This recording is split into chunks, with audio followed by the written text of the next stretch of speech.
let's start with 3 things you're most grateful for again. Man, the opportunity of living your life to the fullest potential, and the opportunity to meet like-minded individuals. So Miss Adra Young, I mean, you represent a lot of things. You're a teacher, you are an author, you're a speaker, you're a mentor, you're a lot of things. How would you describe Adra Young? Energetic. Very energetic. One who just loves what comes natural to me. Leo, I was one of those weird kids, and I told a group of kids in Chicago last week, 2 weeks actually. They said, what made you want to work with kids? And I said, you know what? That actually happened due to being the only child for a long time, 7 years to be exact. And so I started talking to dolls.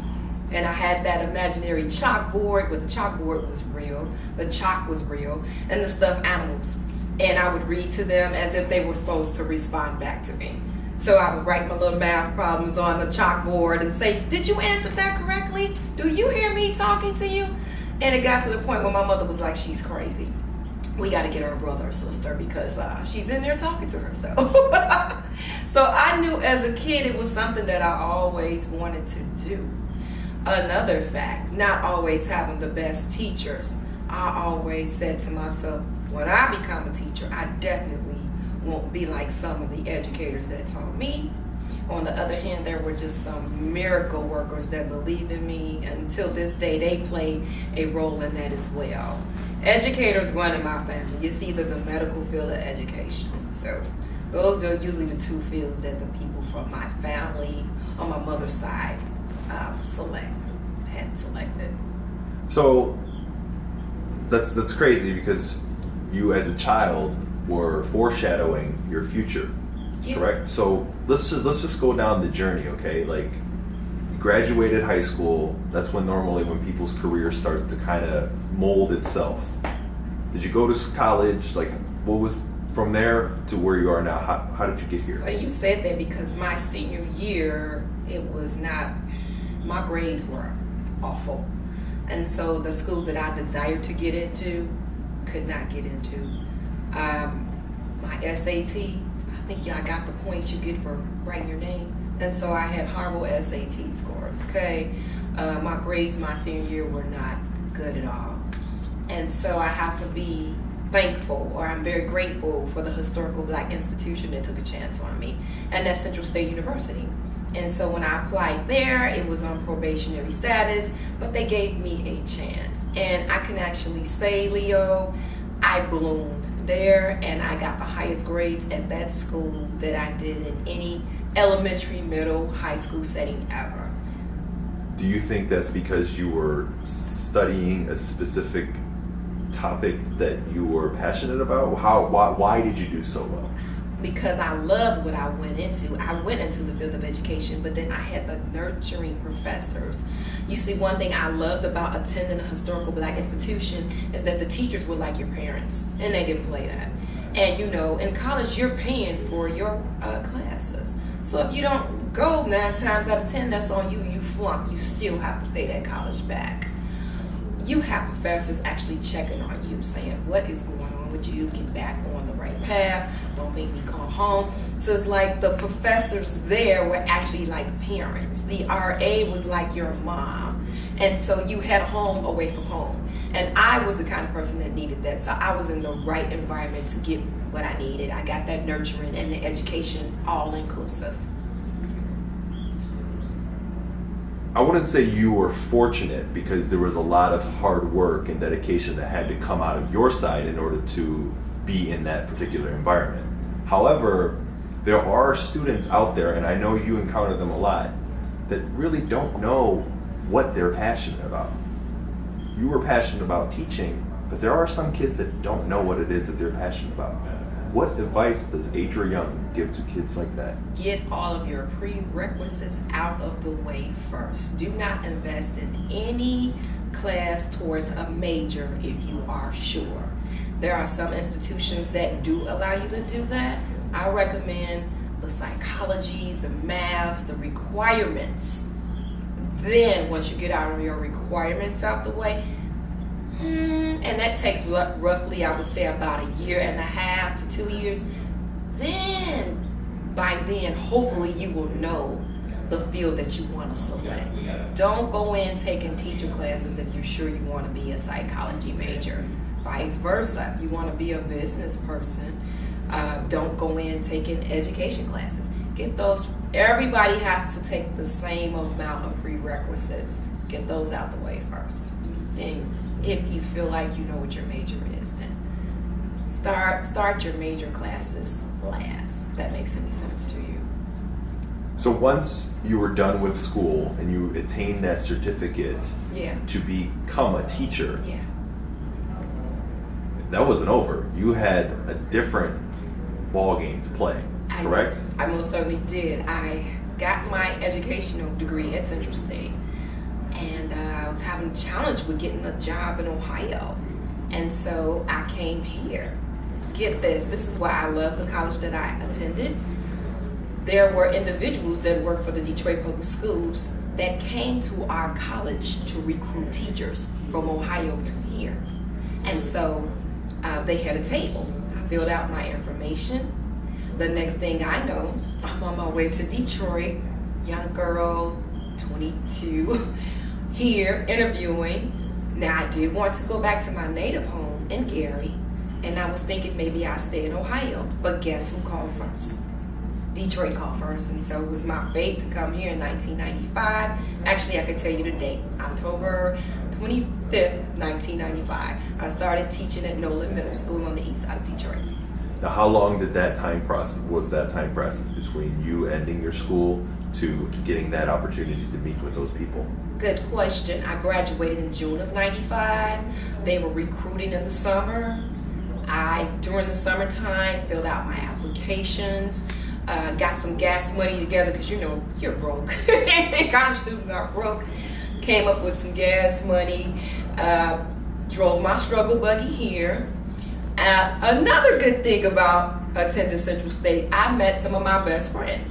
And so my best friend was like, my family's here. You can shack up at my family's house. So I love the Jacksons forever because they allowed me to, when I first interviewed, I stayed with them for the weekend, went back to Ohio. I got the call October 22nd saying, hey, you got the job. I'm like, great. We need you to come now. And I'm like, now? Yeah, now. And I'm like, well, I gotta pack up. Can you give me a couple of days? So I was told I was hired on the 22nd, and I had packed up everything that belonged to me from Ohio and moved it to Detroit to stay with my friend's parents. You and I both know, and I think these guys know by now, you're an extremely humble person. A lot of the success that you were able to attain, you predicated to those people around you. But there was an inner drive that was coming out of Ms. Adra Young that led her to that accomplishment. What do you predicate to that you did? What did you do to stand out and get that dream job that you were looking for? Well, I knew that I was, first of all, money. You never had any. And I had always worked for McDonald's, Leo. And so when you're starting off as an educator, you don't make much. But trust me, if you're coming from nothing, you are so excited. You will never understand the tears that came down my face the year I found out I was going to make $27,000 a year. But I was just so happy. And when I saw that first check, it just made me I'm like, unbelievable. I've never seen this much money before, ever. And I get to do what I love. And I know that I can go back to school to get another degree, and my money, it will increase. And I'm doing what I love to do. And so you say go back to being humble. Well, you have to be humble, and you have to be grateful, and you have to show gratitude, because what if I would have not made friends with the young lady at Central State? I'm a loving person, and I believe that what you give, it comes back. And I believe the energy, like you said, what I was giving out came back, because she didn't have to offer for me to live with her parents when I came here. because again, you need money. I was able to stay with her parents for 6 months and save up some money, all because of the relationships that were established. But I believe what you put out into the universe, it does come back. And so we were like sisters, and still are to this day. And so it's like the universe just kind of set its path for me. All I had to do was just simply stay on it, keep walking down the yellow brick road. That's very, very powerful what you just shared to me, and I want to stay in that deep realm, okay? Let's just say this is years from now, and this, for some way, you know that it's your final day on this earth, and all of the people that you loved and that have impacted you in your life are all here. But all of the work that you may have done is deleted. Your book, which we'll be talking about shortly, all of the interviews that you may have done, all the newspaper articles that you may have been featured in, all have been deleted. And you are able to write 3 things that you know to be true about this life, so that the generation that comes after you can read it, learn from it, and execute upon it on their own. What would those 3 truths be for Miss Adrian? I prayed, I loved, and I gave. And we're gonna just work that in precedence. I will continue to give, because I know this to be true. The more that you do that from a sincere perspective, and you're not even wanting anything or asking anything in return, it's gonna come back in 2 folds. And here's the thing, Leo, it may not come from the people or the individuals you think that they should come from in return. You never know who's going to bless you. You just never know. So you just keep believing in the greater good. And I know that for every bad thing that I've endured, I've been through, I can match 3 things against that. And you just keep believing. I know that 2016 was the toughest time of my life.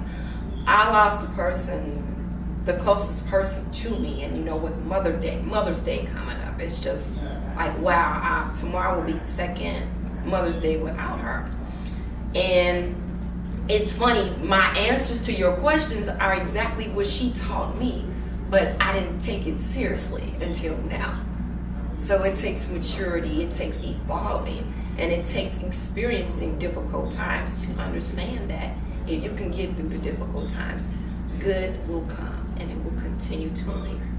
And when it appears, what's for you is for you. That I know to be true.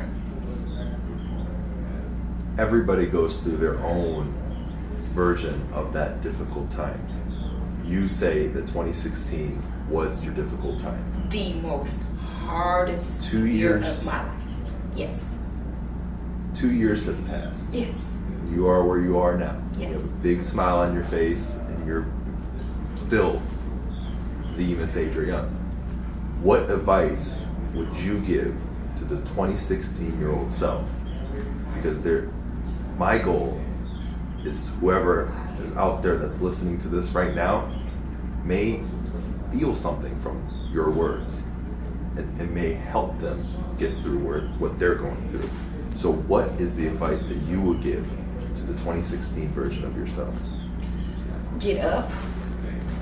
My God, it's funny that you say that, because I could find myself there were days, and I'm sharing this with you because we're close. There would be days where I could be complacent with just the windows closed and the curtains closed, and I'd be okay, but I would not be okay. Does that make sense to you? And so we all know that too much of that can set up a serious case of depression. And so to anybody that's listening to this interview right now, if you get up, I commend you. If you get up, you brush your teeth, you take a shower. Life is kicking you in the tail right now, but you know what? You got up, you brushed your teeth, you put your clothes on. You did 75% of the work. Now, go to a table, use a cell phone, use a pencil and paper, write down a goal to press forward. If you can do that, man, I'm telling you, many days, it was very difficult for me to do that. And something from your inner core, you have to make yourself do it because you don't always want to do it. You gotta. So, 2 words, get up. Sit. If you can get up, that's 75% of the battle right there, Leo. Just getting up. Shaking it off. You said one word that resonated with me, success. There's a lot of different ways to interpret what success is. But in your mind, what is your definition of success? Success is I made it. Success to me for anybody, no matter where you are, from a poverty standpoint, middle class point, you could be a millionaire. Guess what? Every one of us in those 3 classes are going to endure the following: hurt, pain, loss of loved ones, illnesses, and unfortunately, I'm going to say this, betrayal from people that we love or we have allowed into our lives that we did not think would ever happen to us. You keep going. You keep going. And don't drive yourself crazy asking yourself, what is it that you did to deserve this? Or why is this happening to me? Sometimes things happen to you to build your inner character, to build your strength. That's what I've come to learn the last 2 years, honestly, because I'm like, I don't think I can honestly take anymore at this point. This is too much. But back to what I said again, if you get up, getting up, 75% of the battle. What is the proudest thing that you have accomplished in this life? Spending the last 6 months with my mother before she made the transition. I'm so glad that I got the opportunity to get to know her, not from a child standpoint, but from a woman to woman perception. And so I'm just thankful that I was allowed to do that. I'm so glad, because I will always have those moments and those times. What were the learning lessons that you were able to learn as a woman? To let go of things you can't control, to forgive easy, and sometimes you've got to make decisions, and this is what I'm learning now. You've got to make yourself happy and make decisions that will make you happy. I know that at times I'm probably like a lot of other people, have that disease to please. And so I still love and I still do what I can for others, but I'm doing what's needed for me to elevate, to get to the next level with my business and what I do. Let's talk a little bit about Misfits. Absolutely. I'm glad you asked. Now, this is your first publicated book, correct? No, sir. This is my 3rd. This is your 3rd book. Yes. This is The Misfits. It is a realistic fiction about middle school bullying. What contributed to you wanting to write something like this? It's funny you asked that. Well, being an educator and observing bullying going on, directly in the schools, doing my part in the classroom, not allowing it to take place in my learning environment, but unfortunately, we can't be everywhere at every single moment. We can't be in the lunchroom all the time, or in the lockers, or in the gym, or after school. So we can only do our part. And so this book is a realistic fiction, but it could be a nonfiction, because everything in this book could actually happen. I just got that crazy educator's mind going and created it to be a fiction. My first 2 books were nonfiction, but this is my first fiction read. And what do you hope the readers walk away with after reading the book? Absolutely. You will learn 2 major things, from my opinion. You will learn appropriately how to advocate for yourself. And you will learn how to identify others that may be going through the act of being bullied via either physically or mentally. And Ooh, we're not going to even get to the cyberbullying thing. That's another thing, but that as well. Okay. What does Adra Young, I mean, you do so much. I mean, you've had a radio show, you've written 3 books, Yeah. you've impacted so many young lives. I try. You've impacted mine. Oh, you have impacted me. Yes, you have. That's good. And I'm so proud of you. Thank you. What is it that you want to be remembered for? I want to be remembered for letting people know that if I could tell an individual who may have lacked confidence to do something, that it's okay to try.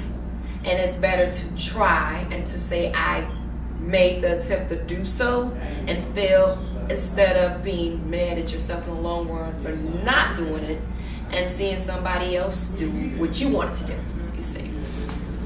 We can all do it. We just have to find the inner confidence within.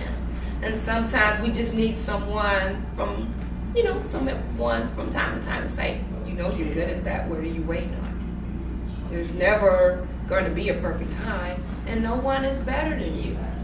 So just do it. If you want to write that book, do it. If you want to teach, do it. You want to do a Cooks and Books show, which in my opinion was fun, it was authentic, and we ate good and we talked about great books, then by all means do it. If you want to do an amazing show where you actually talk to people about their lives, like this young, intelligent man right here that has ever so evolved, do it. This is what the world needs. This is like life class. So this is just great. You interviewed some awesome people. Yeah. And one that stuck out with me was the young lady that you interviewed for Bon Bon Bon's Chocolate. Yes. And she is everywhere on TV. She is all over Detroit. What were some of your most memorable interviews that you did, and what was the lesson that you were able to take away from interviewing people and being able to incorporate it into your own life? Gosh, what I loved about the Cooks and Books, if you know the history of Detroit, we hit a patch where the economy went down.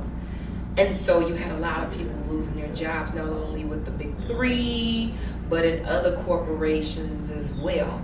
What I loved about the Cooks and Books show is that you had people reinventing the wheel.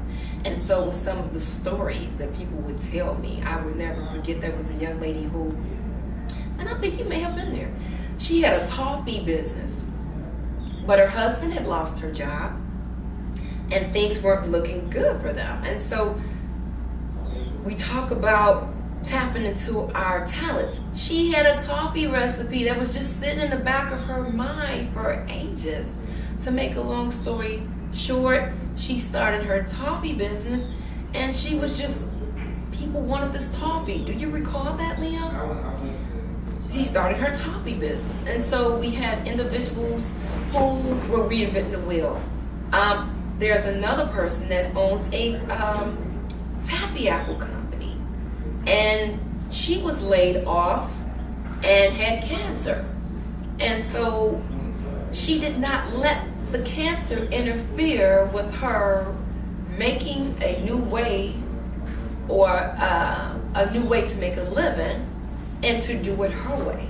And so that's what I loved about the Cooks and Books show. So many testimonies, so many people taking lemons, as we per se, and making it out of a delicious glass of lemonade. Like just turning their life around, not giving up, just thinking of other avenues that they could address and cross to make a living and start businesses. There were a lot of entrepreneurs that I interviewed on the Cooks and Books show. So that's what I love about that show. Entrepreneurs, very passionate. That's something that I'm striving to be. What do you see, or what did you see in those who were successful entrepreneurs versus the ones that didn't really make it? the ones that really wanted to make it. It's as simple as that. The ones that didn't give up. Sometimes it can just take a different way of thinking of something. Now, there's an old saying, if you keep doing something the same way and you're getting the same results, then something must be wrong with you. You got to come up with other avenues and different angles at how to present yourself. If it didn't work the first time that way, then why would it work 5 years, 10 years down the road per se? So sometimes it just takes just saying, let me step back, let me reflect on why this didn't work. Maybe it could take a few inexpensive strategies for me to try it this way so that it can work. And so what I like about the Cooks and Books show, there are still a lot of people doing great. I would love to come back and do another show, like what's going on with them now kind of show, just to see what everybody's doing. There are some that did not make it, but the majority of them did and still are doing great. The question is, how bad do you want it? And are you willing to make the adjustments so that you can thrive, so that you can make it? Because if you don't elevate with the times changing, with the technology factor, you won't make it. You won't make it. So as times change with your business, you've got to be willing to grow and adjust with it.